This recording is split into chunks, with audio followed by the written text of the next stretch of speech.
కౌశిక్ని ముందర పెట్టి పబ్బం గడుపుకుంటున్నటువంటి బీఆర్ఎస్ నాయకులు స్వతహాగా మీ పార్టీలో ఎదిగినటువంటి ఒక్కరు కూడా వచ్చి మాట్లాడతలేరంటే బీఆర్ఎస్ పరిస్థితి ఎట్లా ఉందో ఒకసారి అర్థం చేసుకోవాలి.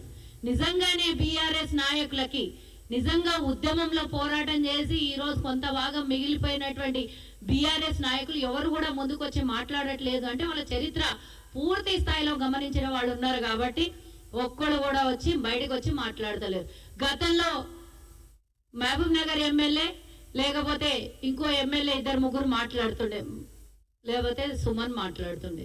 ఇప్పుడు వాళ్ళ ప్లేస్ లో రీప్లేస్మెంట్ పాడి కౌశిక్ రెడ్డి వచ్చిండు. పాడెక్కే సమయం దగ్గరకు వచ్చింది కాబట్టి పిచ్చి పిచ్చి మాటలు మాట్లాడుతుండు. ఆవేశం ఎక్కువైపోయింది. ఆవేశంలో ఆలోచన తక్కువైపోయి వినాశకాలే విపరీత బుద్ధి అన్నట్టు ఈరోజు కాంగ్రెస్ పార్టీ మీద ఇష్టం వచ్చినట్లు వ్యాఖ్యలు చేస్తుండు.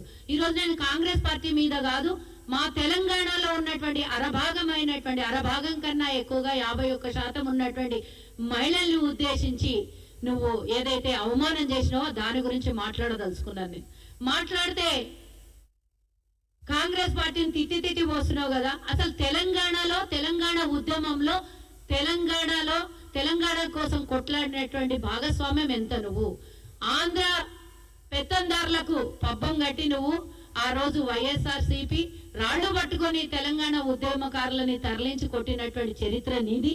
ఈరోజు తెలంగాణ వచ్చిన తర్వాత తెలంగాణ ఇచ్చినటువంటి కాంగ్రెస్ పార్టీ తల్లి సోనియా గాంధీ తెలంగాణ ఉద్యమకారులు ఎంతో మంది పోతే వచ్చినటువంటి ఈ తెలంగాణలో నీ పాత్ర ఎంత అనేది ఫస్ట్ ఆఫ్ ఆల్ ముఖ్యం. నువ్వు అన్నిటికన్నా ముఖ్యం, నిమిషానికి ఒకసారి అందరినీ తిట్టడం నేర్చినటువంటి పాడి కౌశిక్కి అడుగుతున్నా, ఈ రోజు ఒక శాసనసభ్యుడిగా నువ్వు ఉన్నావు అంటే నీ బిడ్డని నీ భార్యని అడ్డం పెట్టుకుని ఆ రోజు ఓటర్లకి సెంటిమెంట్తో మాకు ఓటేయకపోతే మేము పాయిజన్ తిని చచ్చిపోతాం, సూసైడ్ చేసుకుంటాము అని మాట్లాడినటువంటి నువ్వు నీ భార్య కొంగు జాచి తెలంగాణ ప్రజలకు నీ కాన్స్టిట్యున్సీ ప్రజలకు అడిగినటువంటి విషయం మర్చిపోయినవా?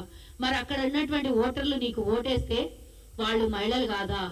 ఈరోజు మహిళల్ని అవమానపరిచి గాజులు చీర సారే పంపిస్తా నువ్వు అని మాట్లాడను, మొగోళ్ళు అయితే అని మాట్లాడను. అదేందో నీకే తెలవాలి కానీ దాని విషయం నేను అంత పెద్దగా పోదలుచుకోలేదు. కానీ దమ్ముంటే అని మాట్లాడను. నీకెంత దమ్ముందో అందరికీ తెలుసు.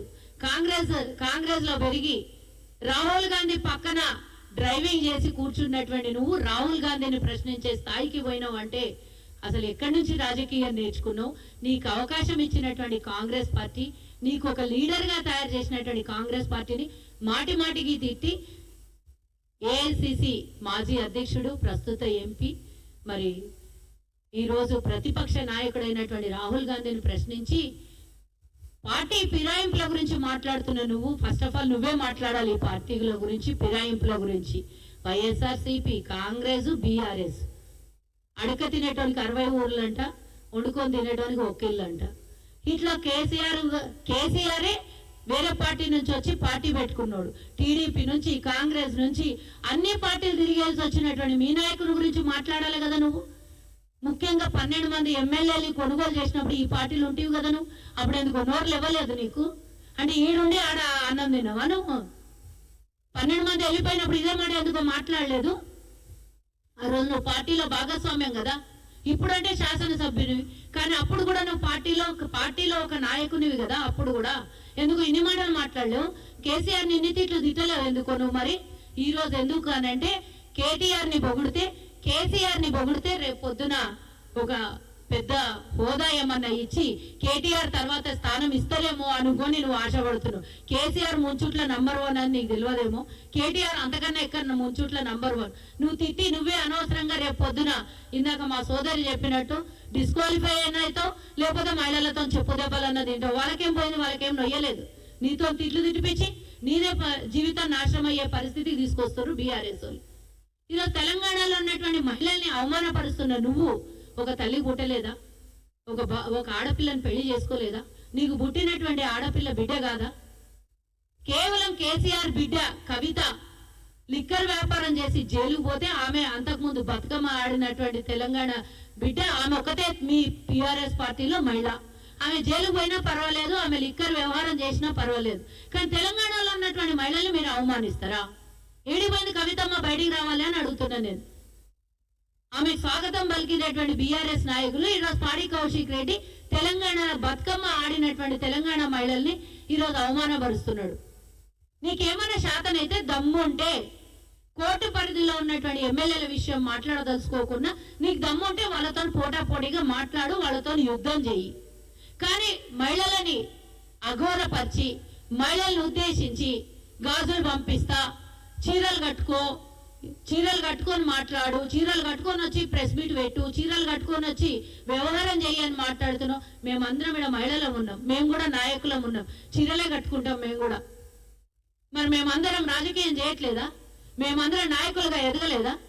మేమందరం వ్యవహారం చేస్తలేమా? అంటే చీరలు కట్టుకున్న వాళ్ళందరూ శాతగానోళ్ళ? శాతగానోళ్ళు ఎవరన్నా ఉన్నారంటే అది బీఆర్ఎస్ దొంగలందరూ అనేది ఈ సందర్భంగా తెలియజేయాలి. దొంగలందరూ కలిసి ఊళ్ళు అమ్ముకున్నట్టు మీరు అందరు కలిసి ఊళ్ళు అమ్ముకొని 12 మంది పోయినప్పుడు ఒక్కొక్కరు కండువా కప్పలేదు కేసీఆర్ అని చెప్తున్నారు. ఈరోజు 12 మంది ఆయన ఫామ్ హౌస్ లో నుంచి బయటకు వస్తే కదా ఒక్కొక్కరు కండువా కప్పేది. 12 మందిని ఒక్కసారి బర్ల దొడ్డిలో బర్లను కొన్నట్ల కొనుక్కొని ఒకరికి మంత్రి పదవి ఇచ్చి, ఒకరికి జిల్లా పరిషత్ చైర్మన్ ఇచ్చి, ఒకరికి కాంట్రాక్ట్లు ఇచ్చి, ఒకరికేమో చైర్మన్ పదవులు ఇచ్చి, ఇట్లా రకరకాలుగా పదవులు ఇచ్చి బయటికి వెళ్ళి వచ్చిన వాళ్ళకు మీ నాయకుడు ఇప్పుడు ప్రజెంట్ ఉన్న మీ నాయకులు పదవులు ఇవ్వచ్చు, పార్టీ ఫిరాయింపులు చేయొచ్చు, సిఎల్పిని విలీనం చేసుకున్నానని ప్రకటించవచ్చు. ఇన్ని చేసినటువంటి వాళ్ళకు ఒక్క మాట కూడా మాట్లాడు నువ్వు.